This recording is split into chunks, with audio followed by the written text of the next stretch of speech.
ദൈവത്തിന് മഹത്വം. നിക് അഥവാ നിക് വുയിച്ചിച്ച് എന്ന അതിപ്രശസ്തനായ മോട്ടിവേഷണൽ സ്പീക്കറെക്കുറിച്ച് കേൾക്കാത്തവരും കാണാത്തവരും വളരെ ചുരുക്കമാണ്. കൈകാലുകളില്ലാത്ത അത്ഭുത മനുഷ്യൻ, വൈകല്യങ്ങളെ പ്രാർത്ഥന കൊണ്ട് കീഴടക്കിയ അന്താരാഷ്ട്ര മോട്ടിവേഷണൽ സ്പീക്കർ. കൈകളും കാലുകളുമില്ലാതെ ഓസ്ട്രേലിയയിൽ ജനിച്ചൊരു യുവാവാണ് നിക് വുയിച്ചിച്ച്. ഒരു മിഷണറി ദമ്പതികളുടെ മകനായി ജനിച്ച നിക് കുട്ടിക്കാലത്ത് കടുത്ത നിരാശയിലായിരുന്നു. സ്കൂളിൽ സഹപാഠികൾ അവനെ കളിയാക്കുമായിരുന്നു. തനിക്ക് എന്തുകൊണ്ട് കൈകാലുകൾ നൽകിയില്ല എന്ന് ചോദിച്ച് അദ്ദേഹം ദൈവത്തോട് ദിനവും കരഞ്ഞു പ്രാർത്ഥിച്ചിരുന്നു.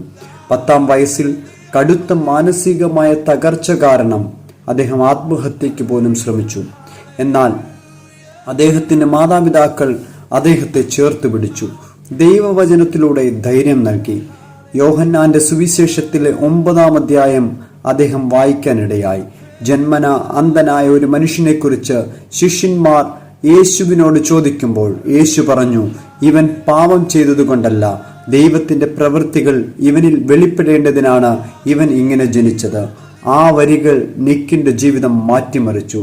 തനിക്ക് കൈകാലുകൾ ഇല്ലെങ്കിലും തന്നെക്കൊണ്ട് ദൈവത്തിന് വലിയൊരു പ്ലാൻ ഉണ്ടെന്ന് അദ്ദേഹം തിരിച്ചറിഞ്ഞു.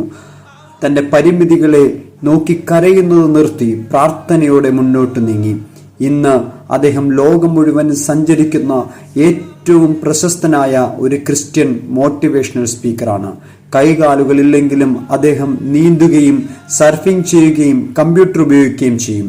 ലക്ഷക്കണക്കിന് യുവാക്കൾക്കാണ് അദ്ദേഹം ഇന്ന് ജീവിക്കാൻ പ്രേരണ നൽകുന്നത്. അദ്ദേഹം എപ്പോഴും യുവാക്കളോട് പറയാറുള്ളത് ഇതാണ്: എൻ്റെ കൈകാലുകൾ വളരാൻ വേണ്ടി ദൈവം അത്ഭുതം ചെയ്യുകയില്ല.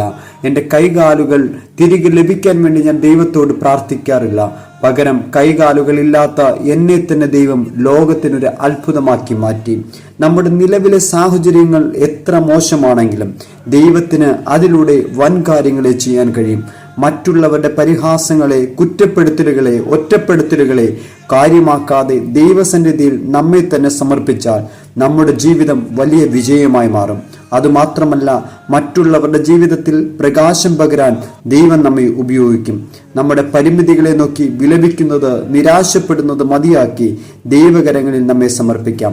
ദൈവവചനം പറയുന്നു, എൻ്റെ കൃപ നിനക്ക് മതി, എൻ്റെ ശക്തി നിന്റെ ബലഹീനതകളിൽ തികഞ്ഞു വരുന്നു.